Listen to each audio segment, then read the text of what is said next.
Welcome, I'm the Honor 9X Pro, and today I'll show you how to enable and set up the Do Not Disturb mode.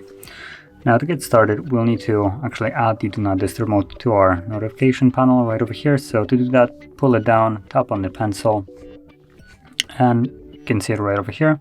That's where it is for me, so you want to hold it, drag it over, drop it, and now it's added.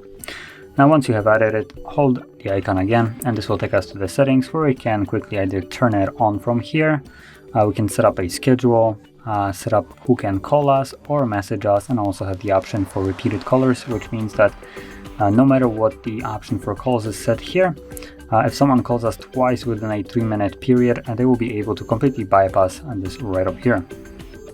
So once you have set it up as you want, simply leave it, and you can tap on the toggle itself to enable the Do Not Disturb mode at any time you want. And once you're done with it, you can click on it again to disable it.